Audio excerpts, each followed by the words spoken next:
नमस्कार दोस्तों, मेरा नाम है विजय कुमार। आप देख रहे हैं कॉमिक्स पिटारा चैनल को। तो चलिए दोस्तों, राज कॉमिक्स में नागराज की इस शानदार कॉमिक्स को शुरू करते हैं, जिसका नाम है आतंक। तो आप देख सकते हैं इसका कवर पृष्ठ जो कि कुछ इस तरह का है। तो चलिए इसकी शानदार स्टोरी को शुरू करते हैं। जब नागराज से टकराए खुद नागराज, तो चारों तरफ सिर्फ एक ही चीज़ फैल सकती है, आतंक। अब हम क्या करें ध्रुव? नागराज नागराज से टकरा रहा है, हम कुछ नहीं कर सकते धनंजय। ये क्या हो रहा है? तुम सब चिल्ला क्यों रहे हो? सॉरी दीदी, लेकिन ये तो पढ़ाई का वक्त है, खेल क्यों हो रहा है? उधर देखो ना भारती दीदी, यहाँ पानी की प्रॉब्लम को सॉल्व करने के लिए राज भैया बोरिंग करवा रहे हैं, और पथरीली ज़मीन में छेद करने के लिए जो ड्रिलिंग मशीन आई है वो इतना शोर कर रही है कि हम पढ़ ही नहीं सकते। घर्रर। ओह, लेकिन मुझे किस लिए बुलाया है बच्चों? यहाँ पर किसको खतरा है? नागराज, हमने तो तुमको अपने साथ खेलने के लिए बुलाया है नागराज। खेलने के लिए? ये तो तुमने गलत काम किया बच्चों। ये सच है कि बच्चे मुझे बहुत प्यारे हैं, मैं बच्चों के साथ खेलना चाहता हूँ और उनको खुश देखना चाहता हूँ। लेकिन ये भी सच है कि मैं एक क्राइम फाइटर हूँ। अपराध का विनाश करके एक स्वच्छ समाज की स्थापना करना मेरा उद्देश्य है। तुमने मुझे अपना समय बिताने के लिए बुलाया। हो सकता था कि इस वक्त मैं किसी अपराधी से लड़ रहा होता, या किसी इंसान को मौत के मुंह से बचा रहा होता, या फिर कोई और जरूरी काम कर रहा होता। हमसे गलती हो गई, हमको माफ़ कर दो नागराज। अब हम तुमको ज़रूरत पड़ने पर ही बुलाएंगे। प्रॉमिस? प्रॉमिस नागराज। तो फिर मुंह लटकाए क्यों खड़े हो? चलो खेलते हैं। या पर हम खेलेंगे क्या? गेम्स रूम की चाबी तो राज भैया ले गए। और फिर नागराज तो हम सबके शॉट एक साथ रोक ले रहा है। कम से कम सर्प बॉल को तो गोल में जाने दो नागराज। इस वक्त बच्चों के साथ बच्चा बने हुए नागराज को देखकर कोई सोच भी नहीं सकता कि ये वो जहरीला फौलाद है जिसे सिर्फ देखकर ही अपराधियों और आतंकवादियों के होश उड़ जाते हैं। सिर्फ नागराज को ही देखता रहेगा पांड्या, या पानी भी निकालेगा? ये 2-in-1 ड्रिलिंग मशीन जरा भी आराम करने नहीं देती, फटाफट ड्रिल करती है और फिर गंदा पानी बाहर निकालने लगती है। ये नहीं सोचता कि 2 दिनों का काम एक दिन में ही हो जाता है। हर वक्त गलती ही। अरे, पानी आना बंद हो गया। कुछ गंदगी फंस गई होगी। सक्शन मशीन का प्रेशर बढ़ाओ। बढ़ा रहा हूँ उस्ताद, लेकिन फंसने वाली चीज बहुत मोटी है, टाइम लगेगा। ये ये क्या हुआ है? ये ये क्या फंसा हुआ है पाइप में? नागराज, ये कौन सी दुनिया है? नागराज, ये बोरिंग का पाइप फाड़ कर निकला है। पानी के साथ साथ एक अंडरग्राउंड मुसीबत भी ऊपर आ गई है बच्चों। यहीं रहना, मैं अभी आया। इसको छोड़ दो भाई, दुनिया के दर्शन तुझको मैं कराता हूँ। तूने तूने एक मामूली इंसान होकर हंकारा पर वार करने की हिम्मत की। हंकारा तुमको इसकी सजा देगा, जरूर देगा। ओह, किरण वार कर रहा है, कर ले। ऐसे वार तो नागराज रोज ही झेलता है। अरे अरे, मेरा एक सर्प बगैर मेरे आदेश के मेरे शरीर से निकलकर ये वार झेल रहा है। पर क्यों? मेरे आदेश पर नागराज, और तुम्हारी क्यों का जवाब तुम्हारे सामने है। अभी ये हालत तुम्हारी होने वाली थी, ये जादुई वार था। ओह सौडांगी, धन्यवाद। अभी मैं अति आत्मविश्वास के चक्कर में मारा जाता। मारा तो तू जाएगा ही नागराज। तू अपनी मौत को सिर्फ थोड़ी देर के लिए टाल सकता है, हमेशा के लिए नहीं। बड़ाम, मेरे जादुई वार तुझे विखंडित कर देगा, हवा में घुल जाएगा तू। विम, छिक छू। देखा, घुल गया ना? मारा गया, नीच मानो। तुम्हारी जुबान बहुत गंदी है, इसलिए तुम्हारी भाषा भी खराब है। मैं अभी इसको बाहर खींचकर साफ कर देता हूँ। फू। आह! अरे अरे, तू बच कैसे गया? वापस कैसे आ गया? ये तो असंभव है। तेरा वार लगने से पहले मैं खुद ही कणों में बदल गया था हंकारा। टक।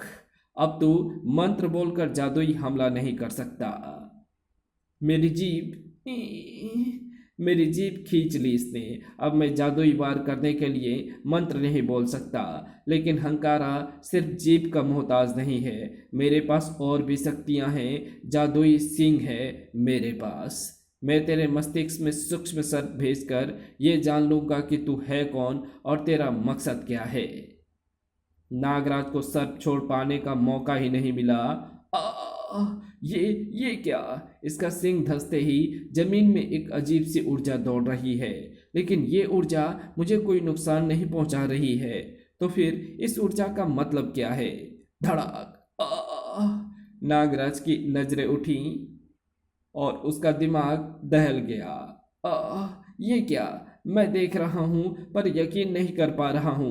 वेदाचार्य भविष्य धाम की इमारत जिंदा हो उठी है और मुझ पर हमला कर रही है। ये तो जादू है। लेकिन तू सफल नहीं होगा हंकारा। नागराज तेरा जादू को तोड़ देगा, तेरे जादू से बनी हर चीज को तोड़कर। नहीं कर पाएगा नागराज, क्योंकि अब तो मेरी जीभ फिर से उगाई है। तू तो भवन जीव के वारों को अपने तक पहुंचने ही नहीं दे रहा है। एक बार भवन जीव तुमको निगल जाए तो तू मेरा जादू तोड़कर कभी बाहर नहीं आ पाएगा। लेकिन भवन जीव तुझे निगलेगा कैसे? हाँ, एक रास्ता है। अरे अरे, ये भवन जीव मुझे छोड़कर बच्चों की तरफ लपक रहा है, उनको अपने अंदर खींच रहा है। हाँ नागराज, अब तो खुद जाएगा भवन जीव के मुंह के अंदर, क्योंकि मैं देख चुका हूं कि बच्चों से तुझको कितना प्यार है। जरूर जाऊंगा। ये तो सिर्फ भवन जीव का मुंह है। मासूम बच्चों को बचाने के लिए तो मैं मौत के मुंह में भी कूद सकता हूं। घुस गया नीच मानो भवन जीव के अंदर। अब ये बाहर कभी नहीं निकल पाएगा। अब मुझे ये यंत्र ले जाने से कोई नहीं रोक सकता। ये भूमिगत जल को निकाल देगा और रक्ष शिरोमणि विभुत्सु आजाद हो जाएंगे। भाग्य हमारे साथ है, मानव के साथ नहीं। चल मेरे साथ। नागराज भवन जीव के अंदर मौत से जूझ रहा था। नागराज, घबराओ मत बच्चों, मैं आ रहा हूँ। ओह सर, ये मुझे जकड़ रहे हैं। मैं अभी इच्छाधारी शक्ति का प्रयोग करके आजाद हो जाता हूँ। अरे, मेरे इच्छाधारी कण इस जादुई शिकंजे के पार नहीं जा पा रहे हैं और 3 पलों के बाद मुझे सामान्य रूप में आना ही पड़ेगा। ये टुकड़े तो मेरी हड्डियां तोड़ डालेंगे। उधर बच्चों की कैद का दरवाजा भी बंद हो रहा है।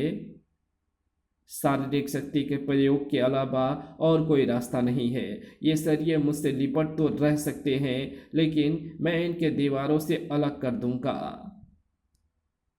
अब सबसे पहले बच्चों को इस कमरे से निकालना होगा। इस दीवार पर तो मेरे वार का असर ही नहीं हो रहा है। ध्वंसक सर्प भी बेअसर हैं। अब क्या करूं? नागराज, हमको बचाओ। कमरा छोटा होता जा रहा है। दीवारें हमको पीसने के लिए हमारे पास आती जा रही हैं। यहाँ पर भी यही हो रहा है बच्चों, पर घबराओ मत, मैं तुमको एक खरोच तक भी नहीं लगने दूंगा। धड़ाक! क्या करूं, ये दीवारें तो हिल तक नहीं रही है। जादू को जादू ही काट सकता है। इस जादुई दीवारों को तोड़ेगी जादुई सलाखें। नागराज, घबराओ मत बच्चों, मैं आ गया हूं। मैं अभी तुम लोगों को यहां से बाहर ले। जमीन हिल रही है नागराज, भवन जीव हिल रहा है। डरो मत बच्चों। मुझ पर कसे सरिये के शिकंजे खुल गए, यानी भवन जीव मुझे जहां पर लाना चाहता था वहां पर ले आया। पर कहाँ? बिल्डिंगें हिलती जा रही है अब पानी के टूटे पाइपों से पानी भी निकलकर यहाँ भर रहा है। शायद भवन जीव हमको डुबोकर मारना चाहता है। लेकिन नागराज, मेरे बदन में जलन हो रही है। मेरे भी। समझा, हम भवन जीव के पेट में हैं। ये भोजन पचाने वाले रसायन हैं, पानी नहीं। और हमको हिलाया इसलिए जा रहा है ताकि हमको ये रसायन जल्दी घुल सके। ओह, चाहे खुद मर जाऊं, लेकिन बच्चों को तो बचाना ही होगा। पर कैसे? राजनगर भी इस मुसीबत का एक हिस्सा बनने वाला था। ध्रुव सर, वो दोनों गुंडे ज्वेलरी शॉप से करोड़ों का माल लूटकर और एक गार्ड को घायल करके फरार हो रहे हैं। मुझे सूचना 2 मिनट पहले मिल गई थी। इस ट्रैफिक में इनका भाग पाना असंभव है। ये जल्दी ही पकड़े जाएंगे। ध्रुव पीछे लग गया है छिछड़े, लगने दे। हमारा प्लान फुल प्रूफ है, हमको कोई नहीं पकड़ सकता। ये पुल पर आ गए हैं सर। गुड। पीछे ध्रुव है और आगे हम। अब तो समझो कि ये पकड़े गए, लेकिन धड़ाक। अब समझा हमारा प्लान। अब हम जहाँ चाहेंगे वहाँ पर बाहर निकलेंगे। पानी में हमको कौन पकड़ेगा? छपाक। ध्रुव। ध्रुव हमको कैसे पकड़ेगा? वो इतनी जल्दी मास्क और सिलेंडर ला ही नहीं सकता, और जब तक वो डुबकी मारने का सामान लाएगा ध्रुव पानी में सांस ले सकता है। छिछड़े, क्या तूने पहले क्यों नहीं बताया? तूने पूछा ही नहीं। लेकिन कैसे? कोई इंसान पानी में सांस कैसे ले सकता है? वो मछली है क्या? मछली पकड़ने वाला है। सुना है किसी जादूगर ने उसके गले में कोई यंत्र फिट कर दिया है, और वो यंत्र पानी को भी ऑक्सीजन में बदल देता है। सत्यानाश! और गहरी डुबकी मारते हैं। ध्रुव लुटेरे के पीछे पड़ा था। ये नदी काफ़ी लंबी और गहरी है। कई जगहों पर तो हजारों मीटर की गहराई है। इतनी लंबी और गहरी नदी में उनको कहाँ ढूंढूं? एक तरीका है, वे पानी में बगैर ऑक्सीजन सिलेंडर के नहीं रह सकते, और जहाँ ऑक्सीजन सिलेंडर होगा वहाँ बुलबुले भी होंगे जो सतह पर आएंगे।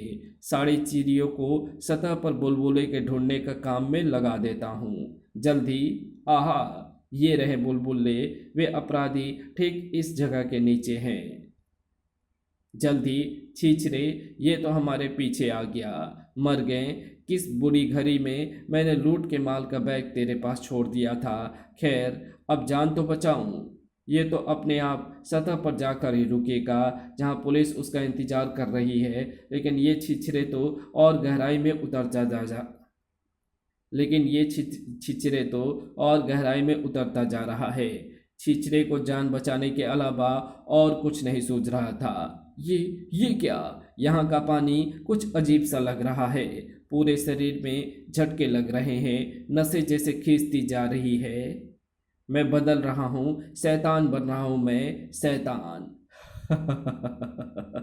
और मैं जानता हूँ कि अब मुझे क्या करना है। मुझे संसार में उत्पात मचाना है, आतंक फैलाना है दुनिया में। ये क्या हो गया? इसका रूप बदलकर इतना भयंकर कैसे हो गया? और ये आतंक फैलाना क्यों चाहता है? कुछ भी हो, मुझे इसको पानी के अंदर ही रोकना होगा। मैं इसको राजनगर में तबाही फैलाने नहीं दूंगा। लेकिन कैसे? इतने शक्तिशाली प्राणी को मैं रोकूंगा तो कैसे? ये तो मुझे खींचता ले जा रहा है।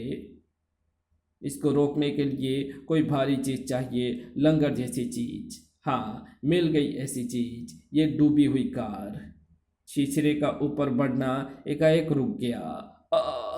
छिछरे का दम घुट रहा है। हवा चाहिए, सांस चाहिए छिछरे को। ये डोरी तो काफी मजबूत है और लिपटी भी कसकर है। इस बोझ को हटाना होगा, हटाना होगा। उफ, ये तो आग छोड़ता है। अब इसको कैसे रोकूं? ध्रुव सोचता ही रह गया, और छिछड़ा सतह पर पहुंचकर अपने फेफड़े को हवा से भरने लगा। ये कौन है? खतरनाक लगता है। Shoot him. तर तर तर तर। आग फेंकने वाले पर आग छोड़ रहे हो? मैं नहीं लेता, वापस ले लो। छिछड़े पर आग असर नहीं करती। छिछड़ा ठंड से मर सकता है, कड़कती खून जमा देने वाली ठंड से, जो यहाँ पर है ही नहीं। तूने अपनी कमजोरी खुद ही बता दी छिछड़े। अब तू नहीं बचेगा। करीम, सुपर कूल लिक्विड का इंतजाम करो और उसको लेकर जल्दी से जल्दी गांधी पुल पर पहुंचो। इस पुल पर तो क्या, अब कोई घर से बाहर ही नहीं निकल पाएगा। छिछड़ा ढाएगा कहर और बचाने की गुहार लगाएगा ये शहर। तब छिछड़ा उनको बताएगा बचने की जगह। आग के गोले पानी को खौलाकर जादुई भाप में बदल रहे हैं, जो पूरे राजनगर में फैल रही है। मैं झुलस रहा हूँ, सतह का पानी भी खौल रहा है। पानी में और नीचे जाना पड़ेगा, लेकिन राजनगर को इस उबला देने वाली भाप से कैसे बचाऊं? अब तो इस राक्षस को ठंडा कर सकने वाली कोई भी चीज़ न मंगाई जा सकती है और ना ही लाई जा सकती है। नागराज को भी कोई तरीका नहीं सूझ रहा था। तुम लोग इस सर्प खोल से बाहर मत निकलना बच्चों, ये सर्प खोल खुद गलकर भी तुमको इन रसायनों से बचाएगा और इसके गलने पर मैं दूसरा खोल तैयार कर दूंगा। बच्चों की तरफ से अब मैं कुछ देर के लिए निश्चित हूँ। बच्चों की तरफ से अब मैं कुछ देर के लिए निश्चिंत हूँ। अब इस भवन जीव का कोई हल निकालना पड़ेगा। ये भवन जीव इस वक्त जीवित प्राणी की तरह व्यवहार कर रहा है और हर जीवित प्राणी को मेरा विष गला देता है। देखो कि मेरे सर्प विष का इस जीवित इमारत पर क्या असर होता है। नालियों द्वारा नागराज का विष पूरे भवन में फैला और पूरे भवन की दीवारें ऐसे कड़कड़ा उठी मानो भवन जीव चीखा हो। कर हाँ, मेरे विष का कुछ असर तो हुआ। रसायनों की फुहार निकलनी बंद हो गई और दीवारें भी टूटने लगी है। हम पर ईंटें गिर रही है। ओह, ये क्या कर दिया मैंने? भवन जीव का शरीर यानी ये इमारत भी गल रही है। अब इसी में हमारी कब्र बन जाएगी। ओह, अगर ये भवन जीवित ना होता तो शायद यूं गलता भी नहीं। अब क्या करूं? ओह, इस इमारत को फिर से पहले जैसा मृत किया जा सकता है। इसमें जीवन उस सिंह के कारण दौड़ रहा है जिसे हंकारा ने जमीन में धंसाया था। उसको बाहर निकालने से ये इमारत फिर से आम इमारतों की तरह जड़ हो जाएगी। लेकिन इसको बाहर निकालने के लिए मैं यहाँ से बाहर कैसे निकलूँ? ओह, मुझे बाहर निकलने की कोई ज़रूरत नहीं है। मैं शहर भर में फैले अपने जासूस सर्पों को संकेत भेजता हूँ। वे इस सिंह को जमीन से बाहर खींच निकालेंगे और बेदाचारे भविष्य दाम की बिल्डिंग फिर से सामान्य हो जाएगी। थोड़ी टूट फूट के बावजूद भी इमारत सही सलामत है। बस बच्चों, खतरा टल गया है। अब हम सुरक्षित हैं। क्या भूकंप आया था नागराज? भारती, मुझसे ज़्यादा तो इन बच्चों को पता है। तुम इनसे ही पूछ लेना। मुझको उस शैतान से निपटना अभी बाकी है जिसने इस मुसीबत को पैदा किया था। हंकारा गायब है और साथ में वो ड्रिलिंग मशीन भी। लेकिन ज़मीन पर मशीन के निशान साफ नजर आ रहे हैं। निशानों का पीछा करता हूँ। राजनगर वासियों पर बड़ी मुसीबत टूट पड़ी थी। उफ, ये भाप कहाँ से आ रही है? सांस लेना तक मुश्किल हो रहा है। सारा शरीर झुलस रहा है। ध्रुव भी असहाय था। उफ, पानी तो और गर्म होता जा रहा है। पानी में और नीचे चला गया तो शायद मेरा हाल भी छिछरे जैसा हो जाएगा। अब मैं ना नीचे जा सकता हूँ ना ऊपर, और ना ही यहाँ पर रुक सकता हूँ। ये क्या? ओह, शायद ये छिछड़े को काबू में कर सके।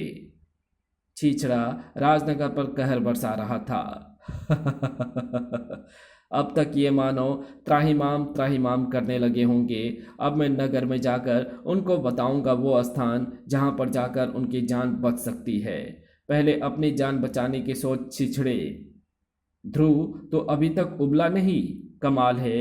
ले, मैं तुमको अभी उबाल देता हूँ। तेरी खाल तेरे शरीर से वैसी ही अलग हो जाएगी जैसे उबले आलू पर से उसका छिलका। गर्मी तुम्हारे दिमाग पर चढ़ गई है, उसको ठंडा करना पड़ेगा। इस सिलेंडर में भरी हाई प्रेशर लिक्विड ऑक्सीजन द्वारा, जो कि अत्यधिक ठंडी होती है। कट दिमाग सुन्न हो रहा है। भाप बननी भी बंद हो रही है। लेकिन मैं हार नहीं मानूंगा। चारों तरफ फैली गर्मी इस ठंड को जल्दी दूर कर देगी। लेकिन पहले मैं तेरे होश को तुझसे दूर कर दूंगा। ध्रुव के वार शक्तिशाली तो थे, लेकिन इतने नहीं कि एक राक्षस को बेहोश कर सके। अब तू नहीं बचेगा, तुझे फाड़ डालूंगा मैं।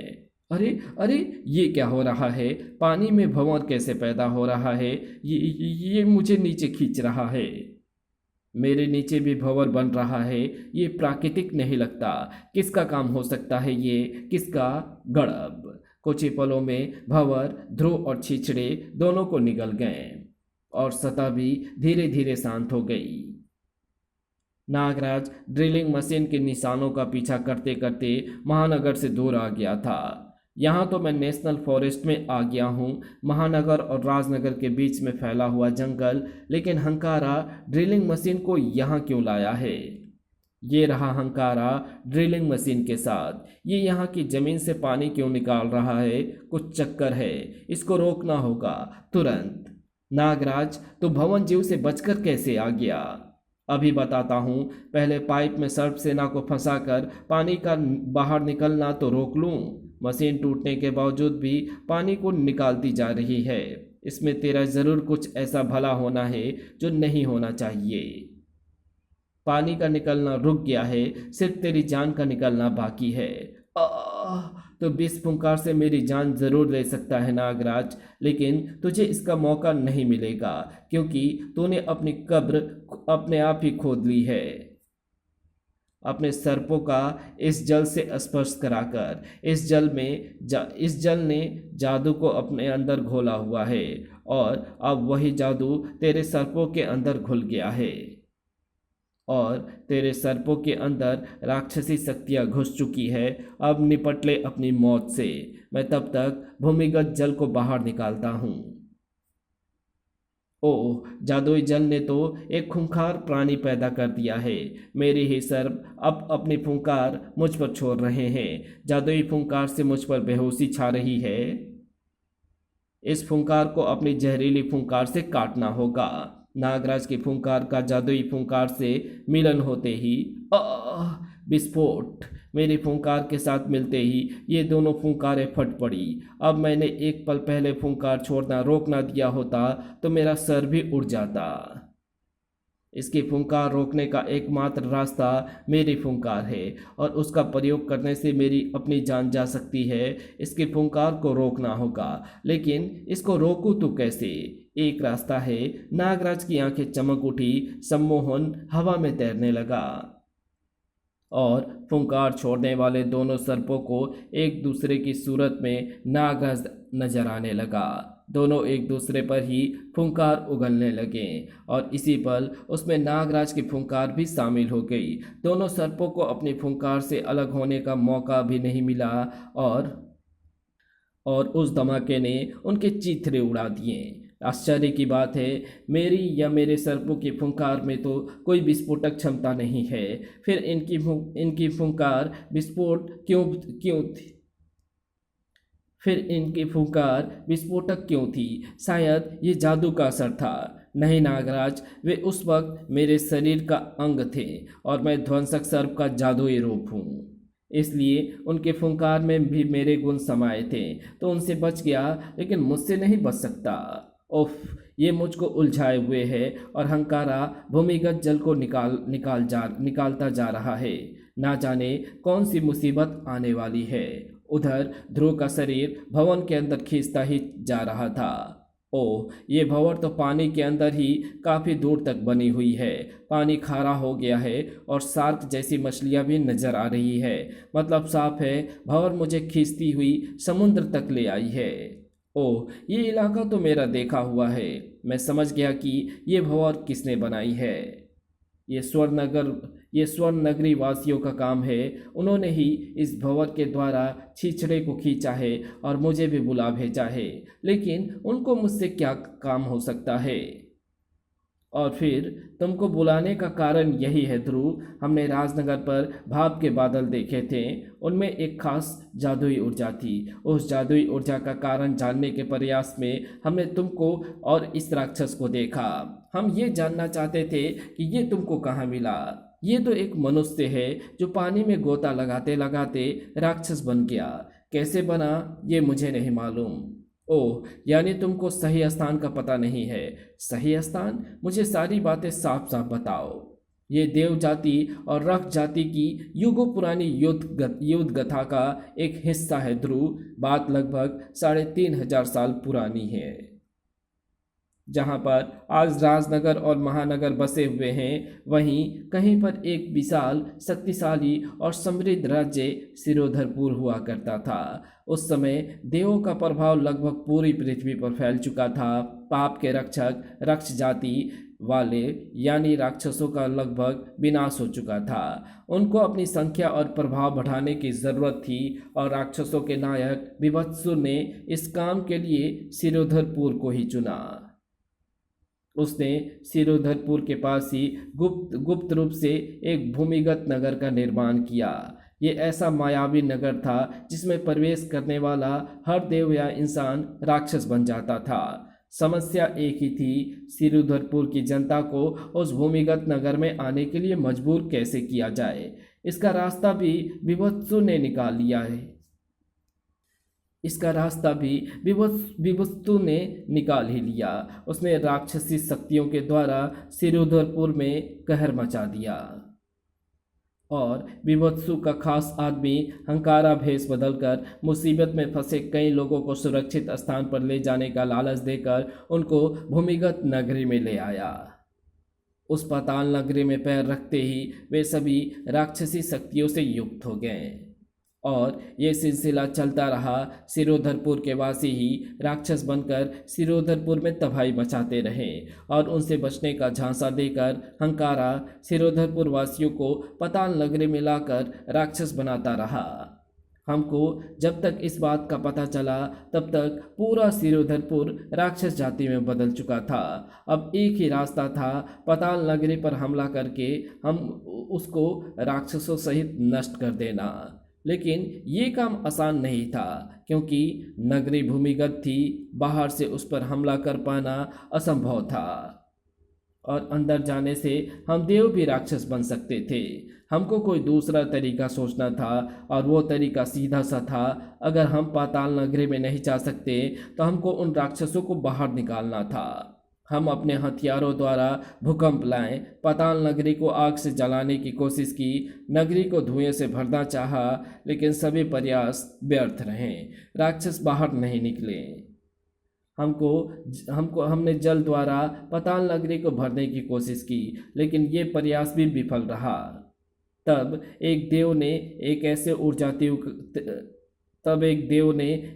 ऊर्जा तीर का आविष्कार किया जिसकी ऊर्जा पानी में घुलकर ऐसे मिश्रण का निर्माण करती है जो जादुई ऊर्जा को भी घोल सकता है। हमने उस तीर को धरती के गर्भ में छोड़ दिया। तीर की ऊर्जा भूमिगत जल के साथ मिश्रित हुई और तीर द्वारा बनी सुरंग से वो जल ऊपर आकर भूमिगत नगरी से भरने लगा। वो जल जादू को भी घोल रहा था, इसलिए राक्षसों की सारी जादुई शक्तियाँ उस पर विफल होती रही और पूरी पाताल नगरी जल मिश्रण से भर गई। पाताल नगरी से बाहर आने की कोशिश करते राक्षसों को देवों ने ढेर कर दिया और जो अंदर रहे वे जल में डूब मरे। विभत्सु की पाताल नगरी का आतंक समाप्त हो गया था, लेकिन 3500 साल के बाद आज वो आतंक फिर से जाग उठा है। इस राक्षस के शरीर में वही तीर ऊर्जा मौजूद है जिसने जल मिश्रण के जरिए राक्षसी ऊर्जा को सोख लिया था। ओह, ये नदी में इतना नीचे चला गया था कि भूमिगत जल के संपर्क में आ गया होगा। ये वही जल होगा जो पाताल नगरी में भरा गया था।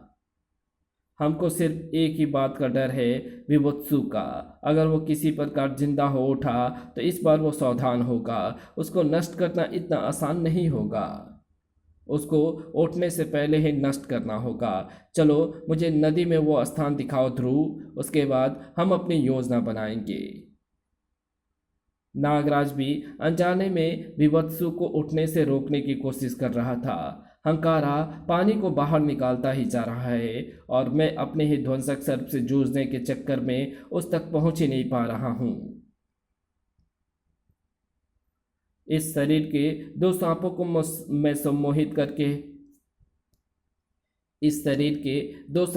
सम्मोहित करने में सफल रहा था। इसको भी अपने सम्मोहन जाल में फंसाता हूँ।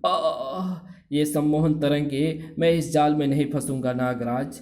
कोई फायदा नहीं है ध्वंसक, कभी ना कभी तो तू आँख खोलेगा ही, तब तू सम्मोहित हो जाएगा। मैं अपनी आंखें ही फोड़ दूंगा नागराज, फिर तू मुझे कैसे सम्मोहित करेगा। खच, तुझे मैं अभी भी अपनी जीभ से महसूस कर सकता हूँ नागराज, तो बच नहीं सकता। ओह, विस्फुंकार तो मेरे अपने ही सर पर खास असर नहीं करेगी। लेकिन शायद ध्वंसक सर्प अपने ही साथी को नष्ट कर सके। मुझे तो इनके शरीर से विस्फोट करने के लिए और तत्व मिल रहे हैं। उफ, वार उल्टा पड़ गया। सम्मोहन वार नहीं कर सकता, ध्वंसक सर्प छोड़ नहीं सकता, फुंकार असर नहीं करेगी, तो फिर कौन सा वार करूं? नागफनी सर्प इसको काट नहीं सकते, लेकिन उनको भी ये अपने पास नहीं पहुंचने दे रहा है। जमीन के नीचे से निकल रहा भूमिगत जल तेजी से चारों तरफ फैल रहा है। ध्वंसक मुझे इसी जादुई जल में गिराने की कोशिश कर रहा है, ताकि मैं भी इनके जैसा हो ताकि मैं भी इनके जैसा ही बन जाऊं। अगर जल्दी ही ध्वंसक सर्प मेरे काबू में नहीं आएगा तो शायद ये अपने इरादे में कामयाब हो जाएगा। ध्वंसक पर काबू पाने के लिए पहले मुझे इसकी विस्फोटक शक्ति का राज जानना पड़ेगा, और ये राज मुझे वे विशेष नागफनी सर्प बता सकते हैं जिनके शरीर से ध्वंसक सर्प पैदा होते हैं। नागराज को जल्द ही जवाब मिल गया। ओह, ध्वंसक सर्प मुख्यतः ग्लिसरीन के बने होते हैं और वायु के संपर्क में आते ही यह हवा से नाइट्रोजन को सोखकर शक्तिशाली विस्फोटक नाइट्रोग्लिसरीन का निर्माण करते हैं। यानी अगर इसके शरीर का संपर्क हवा से काट दिया जाए तो इसकी विस्फोटक शक्ति भी खत्म हो जाएगी। ये काम शायद मेरे बीच फुंकार कर सके। फुंकार ने चारों तरफ से ध्वंसक सर्पों को घेर लिया, लेकिन ओह, ये तो मेरी घातक फुंकार को शरबत की तरह पी रहा है। अब क्या करूं? एक तरीका है, इसको जादुई जल के कारण बने कीचड़ में गिराना होगा। कीचड़ में गिरने से इसके पूरे शरीर से कीचड़ लिपट जाएगा और इसके शरीर का हवा से संपर्क कट जाएगा और ये विस्फोटक हमला करने की स्थिति में नहीं रह पाएगा। धड़ाक! अब तुम मुझसे नहीं बचेगा हंकारा। पहले तो अपने आप से तो बच ले नागराज। ओह, मैं जादुई जल में नहा गया हूं, अब मैं भी राक्षस बन जाऊंगा। मुझे इस जादुई जल के असर से बचना होगा, लेकिन कैसे? समझा, इस जल का असर अभी मेरी त्वचा तक ही है। इससे पहले कि ये जल मेरे रोम छिद्रों के जरिए मेरे शरीर में घुसे, खच, मैं जादुई जल से भींगी अपनी केचुली उतार फेंकूंगा। लेकिन ऐसा करने से मैं कमजोर भी हो जाऊंगा। मुझे ध्यान रखना होगा कि मैं जादुई जल में गिर ना जाऊं। अब तू गया नागराज, अब तू मेरे जादुई वार से नहीं बच सकता। मेरी खाल सिकुड़ रही है, मेरी हड्डियों को दबा रही है। नागराज पर जादू असर करता जा रहा था। ड्रिलिंग मशीन तेजी से पानी निकालती जा रही थी और पाताल नगरी में भरे जल का स्तर घटता जा रहा था। फू, मैं कितने युगों बाद उठा हूँ। पता नहीं देवों ने मेरी योजना को ध्वस्त कर दिया, लेकिन इस बार विभत्सु उनके जाल में नहीं फंसेगा। पता करता हूँ कोई देव मेरी नगरी के आसपास तो नहीं है।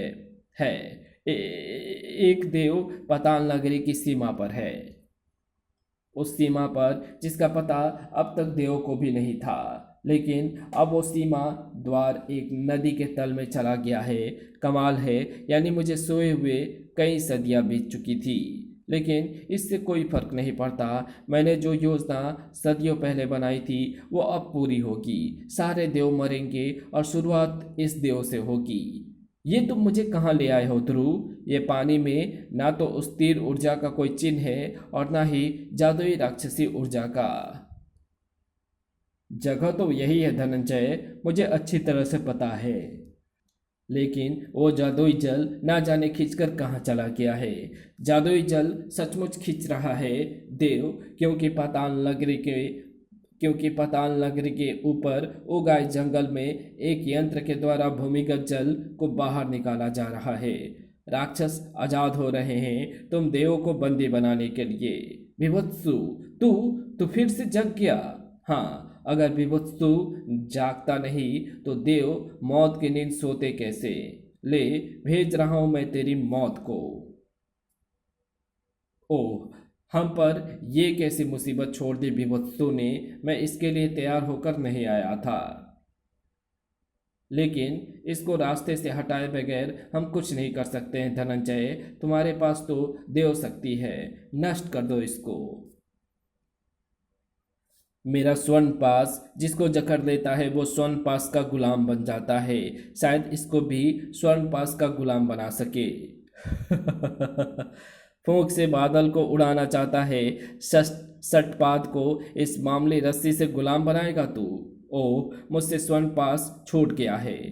देख, सटपाद अभी भी अपनी मर्जी का मालिक है और मेरी मर्जी तुम दोनों की मौत है। ओ, हमारे शरीर के चारों तरफ का पानी जम रहा है, हम बर्फ में ढकते जा रहे हैं, सिर्फ हमारे सिर बर्फ से बचे हैं। सिर्फ सिर ही क्यों, ताकि यह हमारे सिरों को धड़ से उड़ा सके और हम कुछ ना कर सकें। मेरे मस्तक मणि अभी आज़ाद है ध्रुव, उससे हम कुछ देर के लिए बच सकते हैं। ओह, अब ये मेरी मणि को भी जादुई बर्फ से ढक रहा है। हमको आज़ाद होना पड़ेगा धनंजय। तुम्हारा स्वर्ण पास, उसको तुम विचार तरंगों से भी संचालित कर सकते हो। कर सकता हूँ, लेकिन स्वर्ण पास तो सटपात पर बेअसर है। लेकिन बर्फ पर तो बेअसर नहीं है ना। बर्फ को पास से जकड़कर तोड़ दो। सचमुच इतनी आसानी से बच नहीं सकेगी देव मानव की जोड़ी। पहले मारूंगा देव को, क्योंकि वो मेरा कुछ देर तक प्रतिरोध कर सकता है। फिर मानव को मच्छर की तरह मसल दूंगा। इसकी भुजा पर बने छल्ले मेरे कवच को तोड़ रहे हैं। मेरी सारी शक्तियां बेकार साबित हो रही है। अब तेरी बारी है मनुष्य, तेरे लिए तो एक ही छल्ला काफी है। ये सच कह रहा है, मुझे इसकी कमजोरी ढूंढनी होगी। लेकिन ऐसा जीव तो देखा ही पहली बार गया है छीछड़े के अलावा। छीछड़ा, यस, अब मुझे इसकी एक कमजोरी समझ में आ रही है। उम्मीद है मेरे मुंह में निकली खास सीटी पानी जैसे सघन माध्यम में तेजी से चलकर समुद्र तक जल्दी पहुंचेगी और मदद जल्द ही मिल जाएगी। मदद आने में देर नहीं लगी। अपनी जादुई शक्तियों की लाख कोशिश के बावजूद भी सटपाद अपने आप को डॉल्फिन के घातक हमले से बचा नहीं पाया। ये कैसा चमत्कार है ध्रुव। सटपाद डॉल्फिनों से अपनी सुरक्षा क्यों नहीं कर पा रहा है? इसके पास तो जादुई शक्तियां हैं। पताल नगरी की जादुई शक्तियां कहो धनंजय। जब मैं इससे बचने का उपाय सोच रहा था तो मेरे दिमाग में ये ख्याल आया कि छिछरा तो जादुई जल का स्पर्श होते ही राक्षस बन गया, लेकिन ये पानी तो यहाँ पर सदियों से था। जल में रहने वाले कई जीव जंतु इसके संपर्क में आते रहे होंगे, लेकिन हमको इस नदी में किसी दैत्य मछली के देखे जाने की खबर कभी नहीं मिली। यानी पताल नगरी का जादू जल जंतुओं पर असर नहीं करता था। शायद इसलिए क्योंकि पताल नगरी को खास तौर से मानव को राक्षस बनाने के लिए बनाया गया था। ये ख्याल दिमाग में आते ही मैंने अपने मित्र डॉल्फिन की मदद के लिए बुला भेजा और नतीजा तुम्हारे सामने है। कमाल है ध्रुव, अब हम समुद्री जीव जंतुओं की मदद से राक्षसों की इस नगरी को नष्ट कर देंगे। विभत्सु इसकी काट भी ढूंढ लेगा धनंजय। उसको रोकने का सबसे अच्छा उपाय मंत्रित जल को बाहर निकालने से रोकना है। हमको तुरंत जंगल के उस स्थान पर पहुंचना चाहिए जहां पर जल को निकाला जा रहा है। मंत्रित जल को यहाँ पर निकाला जा रहा था। कुछ ही देर में तेरी टूटी फूटी हड्डियों से भरा तेरी खाल का थैला पानी पर तैरता नजर आएगा नागराज। पानी पर तैरती मेरी लाश। ओह, ये तो वो जल है जिसमें जादू को घोल सकने की शक्ति है, ऐसा हंकारा ने खुद कहा था। यानी ये जल मेरे शरीर पर हुए जादू को भी घोल सकता है। कोशिश करके देखने में कोई हर्ज नहीं है, वरना मौत तो ऐसे भी निश्चित है, और इस जादुई जल में भीगकर भी। और वाह, जादू एकदम खत्म हो रहा है। अब इससे पहले कि हंकारा का जादू खत्म हो जाए और जल का जादू दोबारा मुझ पर चढ़ जाए, इस पानी से अलग हो जाना चाहिए मुझे। नागराज, तू ठीक हो गया? हाँ, और इसका मतलब है कि अब तू बीमार पड़ने वाला है मेरी विष फुंकार को पीकर। तेरी फुंकार के घातक प्रभाव को मैं जान चुका हूँ, इसलिए मैं तब तक अपनी सांसें रोक के रखूँगा जब तक मेरा पानी निकालने का कार्य पूरा नहीं हो जाता। और मैं तेरे वारों से नहीं बल्कि तू मेरे वारों से बचने की कोशिश करता फिरेगा नागराज। ओह, इसको तो मैं एक घूंसे में बेहोश कर सकता हूँ, लेकिन इसके पास पहुँचूँ कैसे?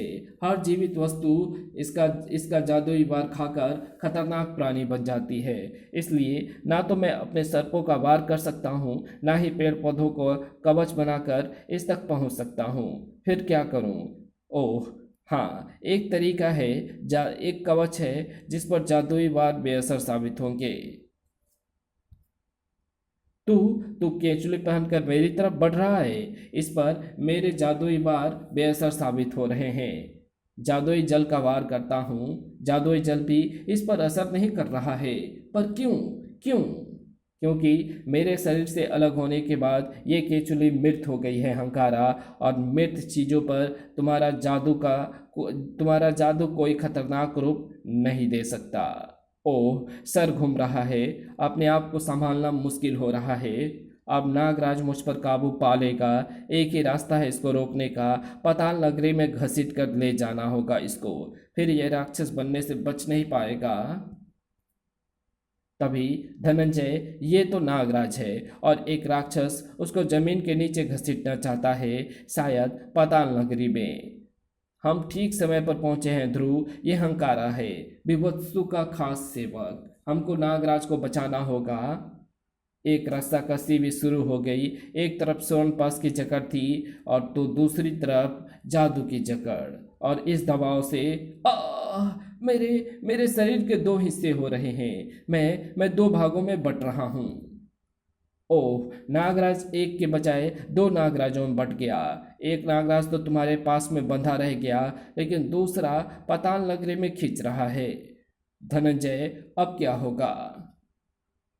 पाताल नगरी में गया नागराज राक्षसी शक्तियों से युक्त हो जाएगा, तबाही फैलाएगा, विनाश फैलाएगा और बन जाएगा मानवता का दुश्मन नागराज। शीघ्र आ रहा है दो नागराज और एक ध्रुव से युक्त ये विनाशकारी विशेषांक।